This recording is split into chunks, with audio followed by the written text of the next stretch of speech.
இந்த பகுதியில் நம்ம பார்க்க போறது வந்து பாத்தீங்கன்னா டெலிகினேட்ஸ். அதாவது என்னன்னு கேட்டீங்கன்னா, நம்ம ஒரு பொருளை நம்ம தொடாமையே நம்மளோட மனோசக்தியை கொண்டு அந்த பொருளை நகர்த்துவதாகும். இதுக்கு வந்து பாத்தீங்கன்னா நம்மளோட உடம்புல காந்த சக்தி அதிகமாக இருக்கணும். சீ சக்தின்னு சொல்லுவாங்க. அந்த கை சக்தியை வச்சுதான் இதை நம்ம பண்ற மாதிரி இருக்கும். ஒரு பொருள் வந்து மேஜையில எடுத்து வச்சுட்டு அந்த பொருளை நீங்க கையால தொடாமையே உங்களோட பார்வையாலையும் மனோசக்தியாலையும் அந்த பொருளை நகர வைக்கிறது தான் வந்து பாத்தீங்கன்னா இந்த டெலிகினேட் சொல்லுவாங்க. மன நம்பிக்கையோட நம்ம உடம்புல காந்த சக்தியும் இருந்துச்சுன்னா நம்மளால இது பாசிபிலிட்டிஸ்.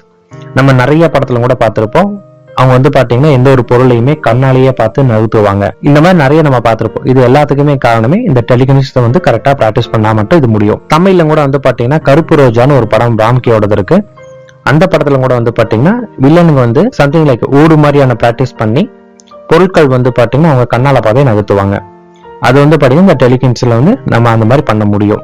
அதோட என்னோட சொந்த அனுபவத்தை உங்ககிட்ட ஒன்று சொல்லலாம்னு இருந்தோம். இது வந்து பாத்தீங்கன்னா 2009 நடந்தது. கோயம்புத்தூர் உள்ள அக்ரிகல்ச்சர் யூனிவர்சிட்டியில ராமமூர்த்திங்கிற ஒருத்தர் வந்து பாத்தீங்கன்னா ஹர்பல் விஷயமா சந்திக்கிறதுக்காக அவரை பார்க்க போயிருந்தோம். அந்த நேரத்துல நாங்க பேசிட்டு இருக்கும் போது இந்த சித்தர்களோட டாபிக் பேச ஆரம்பிக்கும் போது அவர் வந்து இதுதான் பாசிபிலிட்டிஸ் முடியும் அப்படின்னு எங்ககிட்ட சொன்னாரு. நாங்க வந்து பாத்தீங்கன்னா அவர்கிட்ட முடியும்னா உங்களால ஏதாச்சும் பண்ணி காட்ட முடியுமா அப்படின்னு நாங்க சொன்னதுக்கு, ஒரு மேஜி மேல வந்து பாத்தீங்கன்னா ஒரு டம்ளர், ஒரு கண்ணாடி கிளாஸ் வச்சுட்டு இந்த கிளாஸ் எந்த சைடு நீங்க விழுகணும்னு நினைக்கிறீங்கன்னு சொல்லி கேட்டாங்க. நாங்களும் அதே மாதிரி அது வந்து பாத்தீங்கன்னா இடது சைடு விழுகணும் அப்படின்னு சொன்னோம். அவர் அந்த கிளாஸ தொடவே கிடையாது. அந்த டேபிள எதுவுமே ஒரு தொட கிடையாது. ஜஸ்ட் அந்த கிளாஸ கண்ணுல பார்த்துட்டு கண்ணை மூடினாரு. ஒரு 2 செகண்ட் அந்த டம்ளர் வந்து பாத்தீங்கன்னா லெப்ட் சைடு அதுவா விழுந்துச்சு. இது வந்து அமானுஷத்துல என் வாழ்க்கையில் நடந்த முதல் அனுபவமாகும்.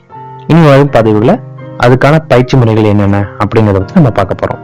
நன்றி.